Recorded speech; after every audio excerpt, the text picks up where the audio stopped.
Hello बेटा। बेटा इस वाले पार्ट में हम क्वेश्चन नंबर 37 करेंगे और पहले मैं एक बार पढ़ देता हूँ page number 8.60। Anju Manju Sanju were partner from sharing profit sharing ratio 2:1 31 मार्च 2020 को इनकी बैलेंस शीट दे रखी है। लायबिलिटी एसेट्स, तो सबसे पहले हम क्या करते हैं, सबसे पहले हम बैलेंस शीट खाली कर लेते हैं। तो देखो कैश का बैलेंस लिखेंगे पहले हम किस में, कैश अकाउंट में। यहाँ लिखेंगे टू बैलेंस बीडी 60,000 रुपये। फिर हम बाकी एसेट्स को यहाँ लिखेंगे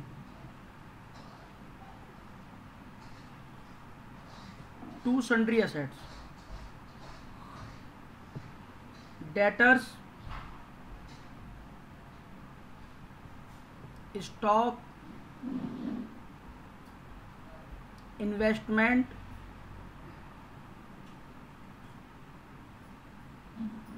प्लांट। डेटर्स कितने के हैं, 75,000 रुपये के। स्टॉक कितने का है जी, 40,000 रुपये का। इन्वेस्टमेंट है 20,000 रुपये की। प्लांट है 50,000 रुपये के। तो टोटल एसेट्स हमारे पास कितने की होगी बेटा, ये 75,000 प्लस 40,000 20,000 50,000 1,85,000 रुपये की हो गई हमारे पास ये। फिर ये प्रॉफिट एंड लॉस का बैलेंस है बेटा, वो पार्टनर को बट जाएगा। देखो यहाँ पर to profit and loss account 3,000 रुपये को हम बांट देंगे 2:1 के रेशो में। तो ये कितने कितने बटेंगे, 1200 और 600। अब आप आ जाओ लाइबिलिटी वाली साइड। लाइबिलिटी वाली साइड में हम लिखेंगे क्रेडिटर्स। देखो जरा,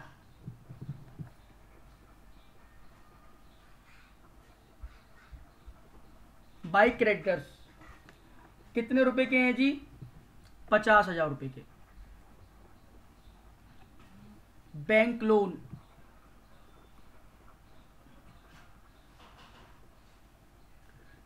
लोन कितने का है बेटा, 35,000 रुपये। बाई एम्प्लॉय प्रोविडेंट फंड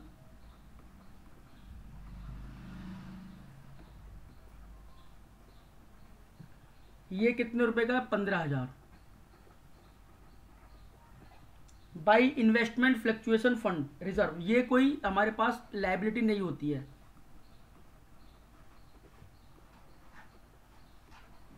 मतलब इसकी पेमेंट नहीं करेंगे, बस ये ध्यान रखना है आपको। इसके अलावा कमीशन रिसीव्ड इन एडवांस, ये एक लायबिलिटी है। आपने किसी ने आपको कमीशन दे दिया एडवांस में, तो सीधी सी बात है जब फर्म बंद होगी तो उसके पैसे वापस करने पड़ेंगे हमको। कितने रुपए जी, 8,000 रुपये। इसके बाद में फिर इनका कैपिटल का बैलेंस लिखना है आपको। देखो जरा, बाई बैलेंस बीडी 50,000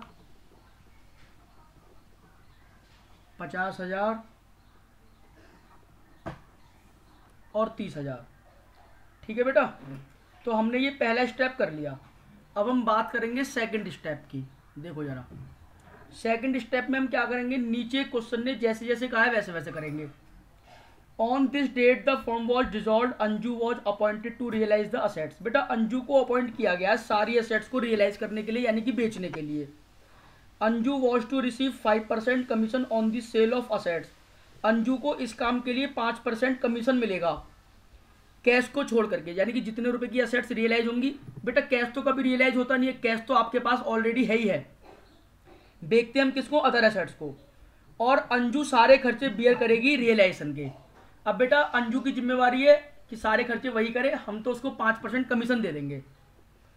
तो अंजू ने देखो असेट्स कैसे कैसे रियलाइज करी हैं, उनको लिखते हैं हम किसमें, रियलाइजेशन अकाउंट में। देखो जरा यहां लिखेंगे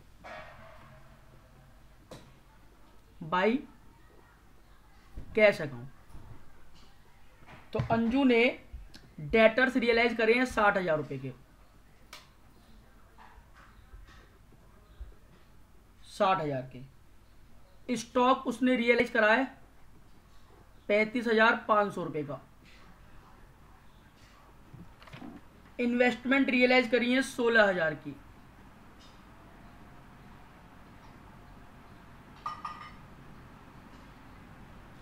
प्लांट रियलाइज करा है बेटा 90% वैल्यू पर।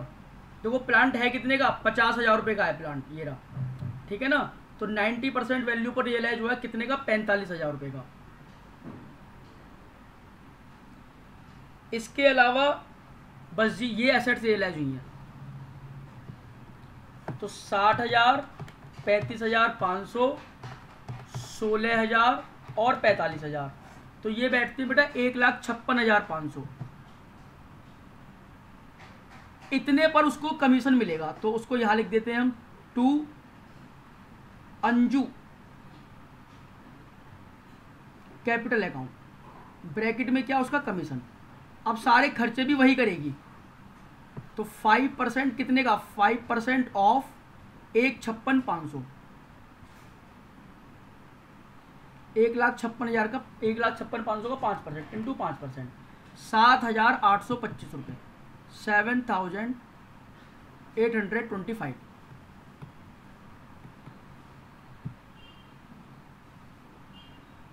ठीक है बेटा। अच्छा अब देखो आगे क्या लिखा हुआ है, कमीशन जो देखो एक्सपेंस ऑफ रियलाइजेशन 7,500।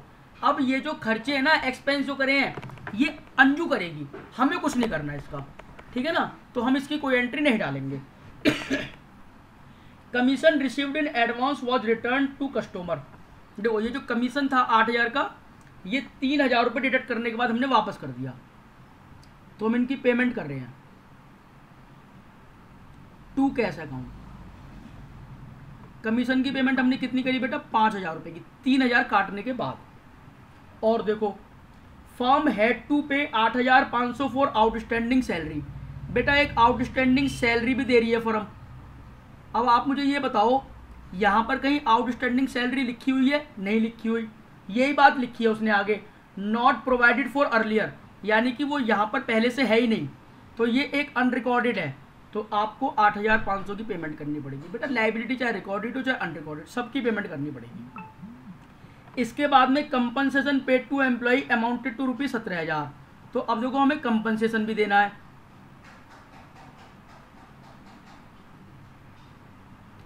कितने रुपए का, 17,000 रुपये का। अब मुझे ये बताओ कंपनसेशन क्या यहाँ पर कहीं लिखा हुआ है, नहीं लिखा हुआ, यही बात उसने लिखी है, this liability was not provided for in the above balance sheet रुपए अबव बैलेंस शीट, यानी कि ये जो लाइबिलिटी है कंपनसेशन की, ये बैलेंस शीट में नहीं लिखी हुई, मतलब यहाँ पर नहीं लिखी हुई थी। अच्छा जी, अब वो कह रहे हैं 20,000 रुपये had to be paid employee provident fund. देखो एम्प्लॉय प्रोविडेंट फंड कितने का है, 15,000 का, लेकिन क्वेश्चन कह रहा है 20 पेड करने हैं, तो 20 ही करने हैं बेटा, क्वेश्चन सर्वोपरि है। एम्प्लॉय प्रोविडेंट फंड 20,000 रुपये। अब इसके अलावा देखो कौन कौन सी लाइबिलिटी और बची हैं। देखो क्रेडिटर्स को पेमेंट करनी है, क्वेश्चन ने नहीं कहा है लेकिन हमें करनी पड़ेगी, 50,000 रुपये। बैंक लोन की पेमेंट करनी है, क्वेश्चन ने नहीं कहा है लेकिन हमें करनी पड़ेगी, 35,000 रुपये। बस ये एम्प्लॉय प्रोविडेंट फंड की भी होगी, कमीशन रिसीव्ड इन एडवांस की भी होगी। तो टोटल पेमेंट कितनी करी है आपने, 5,000, 5,000, 8,500, 17,000, 20,000, 50,000 और 35,000, 1,35,500 की पेमेंट करी है आपने। तो अब देखो टोटल, बस जी ये सारी चीजें खत्म हो गई, अब हम लगाएंगे टोटल इनका। तो 1,85,000, 7,825 और 1,35,500। तो इस साइड का टोटल डेबिट साइड का टोटल बैठा 3,28,325,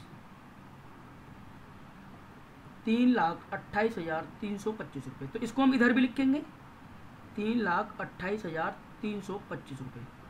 अब हम ये माइनस कर देंगे क्रेडिट साइड इसमें से, -50,000, -35,000, -15,000, -10,000, -8,000, -156,500, तो 53,825। तो जो हमारे पास यहाँ बच रहा है ये बच रहा है 53,825 रुपये। इसको हम क्या बोलेंगे, रियलाइजेशन लॉस। तो मैं यहाँ लिख देता हूँ, देखो पेंसिल बदल करके, by realisation loss. Transfer to, किसको ट्रांसफर होगा पहले एक बार चेक कर लें कि हमारा आंसर ठीक आ रहा है या नहीं आ रहा। क्वेश्चन नंबर 37 आंसर आ रहा है 53,825, बिल्कुल ठीक है बेटा। किस किस को, अंजू, मंजू, संजू। अंजू, मंजू और संजू। तो 53,825 रुपये को आप बांट दोगे इन तीनों में 2:1 के रेशो में, ठीक है ना। देखो कितना कितना आएगा, एक बार साफ साफ लिख दो दोबारा से।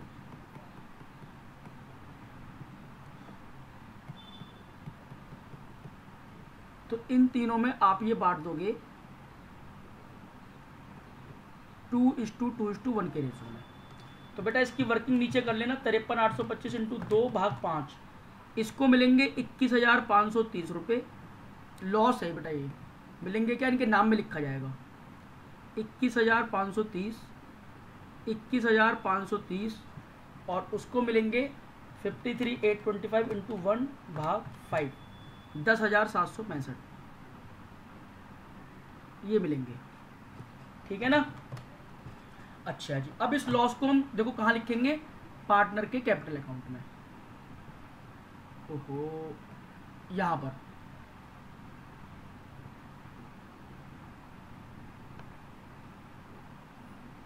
टू रियलाइजेशन अकाउंट 21,530, 21,530 डिवाइड 2, 10,765 यहाँ पर, ठीक है बेटा। अच्छा, अब देखो सारी ट्रांजेक्शन यहाँ पर भी लिखो। एक तो अंजू का वो लिखो कमीशन, क्योंकि सबकी डबल एंट्री करनी होती है ना। कमीशन वाले लिखो, कितने रुपए थे जी कमीशन के, 7,825 थे शायद, हाँ 7,825। अच्छा, आपने बहुत सारी लायबिलिटी की पेमेंट करी है, वो लिखो यहाँ पर।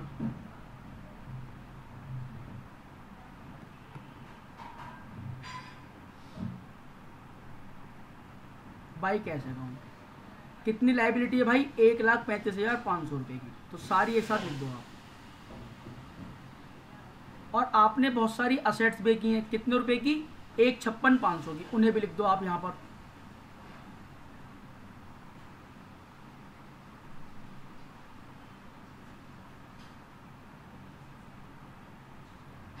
ठीक है ना। अब देखो और कुछ रह गया क्या इसमें लिखने के लिए, देखो ये लिख दिया हमने, ये भी लिख दिया हमने, ये भी लिख दिया हमने, ये भी लिख दिया। देखो मैं दोबारा करता हूँ, ये भी लिख दिया, ये भी लिख दिया, ये भी लिख दिया, ये भी लिख दिया, सब कुछ लिख दिया हमने, डबल एंट्री कर दी सबकी। अब हमें खाते बंद करने हैं, तो एक तो हमने रियलाइजेशन तो पहले बंद कर दिया, ठीक है ना। अब हम बंद करते हैं पार्टनर कैपिटल अकाउंट को। तो देखो इसका टोटल इधर का ज़्यादा आ रहा है, 57,825, इसका भी इधर का ज़्यादा आ रहा है 50,000, और इसका भी इधर का ही ज़्यादा आ रहा है 30,000। तो इनको दोनों तरफ लिखेंगे, 57,825, 50,000 और 30,000। और यहाँ पर बैलेंस निकालेंगे कैसे, टू कैश अकाउंट, यानी कि जो भी ये बैलेंस होगा इसको हम कैश अकाउंट में ट्रांसफ़र कर देंगे। तो 57,825 माइनस 1,200 और 21,530, तो 35,095। फिर 50,000 में से माइनस करेंगे 1,200 और 21,530, 27,270।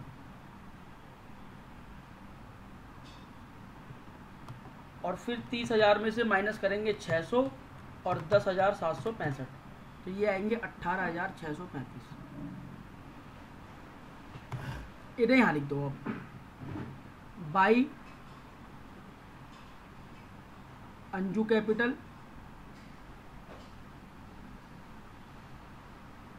By Manju capital